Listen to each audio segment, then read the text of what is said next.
Assalamualaikum warahmatullahi wabarakatuh. Selamat pagi kawan-kawan.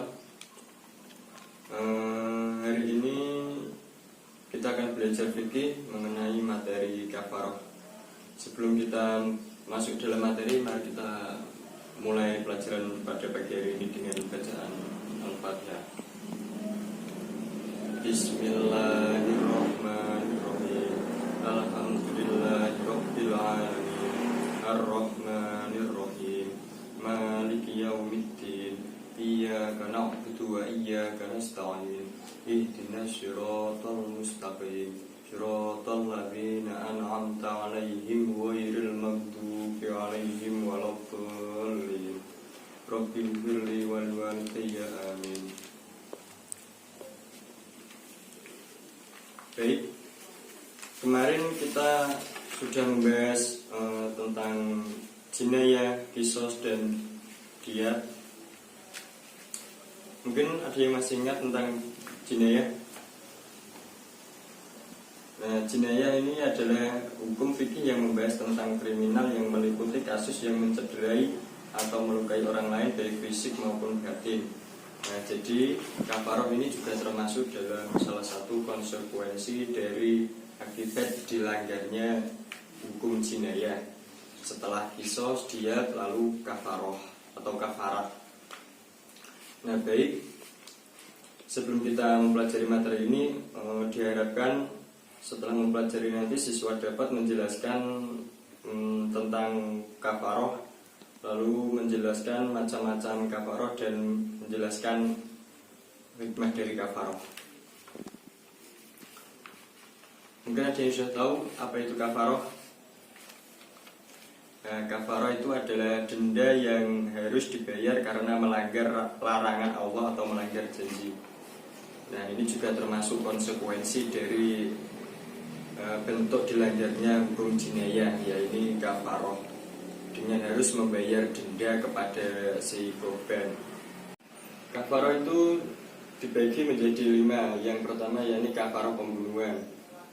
Kafaroh pembunuhan yaitu denda yang harus dibayar oleh seorang pelaku yang telah membunuh si korban.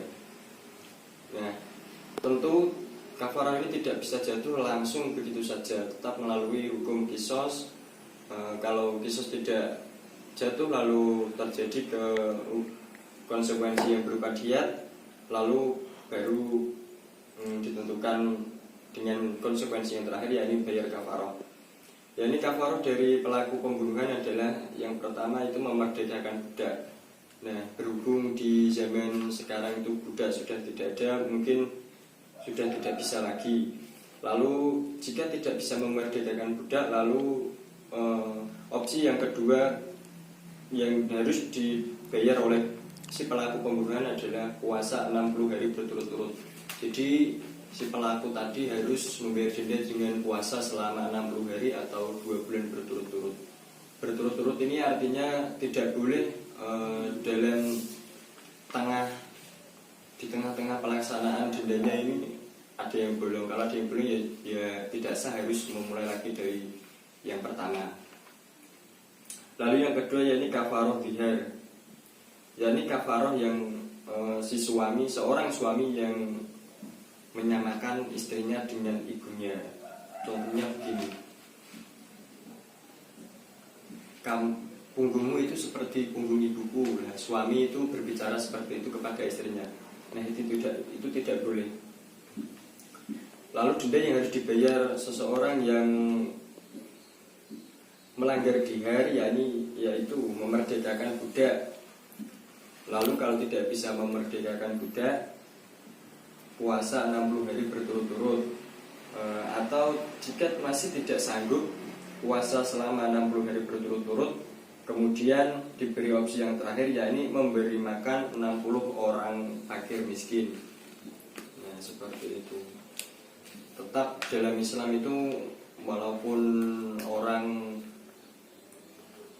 bagaimanapun dengan kejahatannya tetap mesti ada konsekuensinya, dan konsekuensi itu tidak harus setimpalnya, itu masih bisa dinegosiasi kalau dalam Islam itu. Lalu yang ketiga yaitu kafaroh karena telah melanggar sumpah. melanggar sumpah. Ya ini apabila ada si A dan si B ini sedang bersumpah, si A bersumpah akan melunasi hutangnya dalam jangka waktu seminggu semisal dengan nama Allah. Contohnya ini, demi Allah saya akan membayar hutangmu dalam jangka waktu seminggu. Nah, dia berkata seperti itu. Tapi pada kenyataannya si A tadi yang bersumpah tidak bisa melunasi hutangnya tepat pada 1 minggu. Nah, itu akan dikenai denda atau kafaroh. Ya, ini opsi yang pertama, memberi makan 10 fakir miskin. Nah, denda yang pertama ya ini memberi makan 10 fakir miskin. Lalu kalau tidak bisa memberikan pakaian. Lalu kalau tidak bisa memerdekakan budak. Lalu yang terakhir, apabila masih tidak sanggup, didenda dengan berpuasa selama 3 hari berturut-turut. Sudah tertera dalam Quran surat Al-Maidah ayat 89 yang sudah ada di LKS kalian masing-masing itu. Lalu yang keempat adalah kafaroh ilah. Kafaroh ilah ia adalah juga termasuk sumpah seorang suami kepada istrinya yang tidak akan menyetubuhi istrinya. Contohnya begini, si suami bersumpah pada istrinya, saya tidak akan menyetubuhimu malam ini. Nah, pada kenyataannya si suami ternyata menyetubuhi istrinya. Nah, itu tetap harus membayar denda. Nah, dendanya itu sama dengan denda melanggar sumpah tadi itu. Yang keempat tadi. Ya, yang ketiga. Lalu yang terakhir ya ini kafaroh membunuh hewan saat ihram. Nah, ini juga ada dendanya ini. Kalau kita sedang menunaikan ibadah haji atau umroh, kita ihram, lalu kita kok membunuh hewan yang ada di sana, itu juga ada dendanya. Jadi di sana itu tidak boleh sembrono, cara bahasa Jawanya itu celutak, tidak boleh, karena di sana adalah tanah suci, tanah kelahiran Nabi Muhammad. Nah, untuk pelaku yang membunuh hewan saat ihram itu diharuskan untuk mengganti binatang ternak yang seimbang. Lalu semisal orang di sana, orang Indonesia yang sedang di sana itu membunuh 1 unta, lalu harus juga membayar kafarah dengan mengganti dengan 1 unta. Atau kalau tidak sanggup, memberi makan orang miskin yang ada di sana. Atau jika masih tidak sanggup, bisa dibayar dengan berpuasa. Sudah, mungkin pembagian kafarah cukup itu. Ada kafarah pembunuhan, kafarah dihar, kafarah melanggar sumpah, kafarah ilah, dan juga kafarah membunuh hewan saat ihram. Nah, sekarang hikmah-hikmah dari kafarah. Tentunya setiap dari konsekuensi dari kejahatan yang dilakukan oleh seseorang itu tentu ada hikmahnya. Kenapa orang kok melakukan kejahatan terus ada konsekuensinya, itu biar pasti itu ada hikmahnya. Nah, hikmah kafaroh ini yang pertama itu adalah agar manusia itu lebih dekat kepada Allah. Maksudnya ya setiap ingin melakukan kejahatan itu ingat kepada Allah, karena ada konsekuensi yang harus ia bayar. Lalu yang kedua itu agar terwujud kehidupan yang aman dan terkendali di masyarakat, serta dapat terpelihara hak setiap orang. Nah, ini juga dalam jinayah, tepatnya di kafaroh ini juga membuat manusia agar hidup bisa aman, karena tadi kejahatannya itu tentu ada konsekuensinya. Lalu yang ketiga, agar pelaku jera dan menyesali perbuatannya serta tidak akan mengulanginya lagi dikarenakan denda besar yang harus ditanggungnya. Nah, mungkin itu hikmah dari kafaroh. Lalu selanjutnya tugas untuk kalian ya ini adalah mengisi tugas harian yang berjumlah 5 soal itu. Mungkin bisa dikumpulkan paling lambat nanti malam. Ya sudah, cukup sekian materi yang bisa saya sampaikan pada pagi hari ini.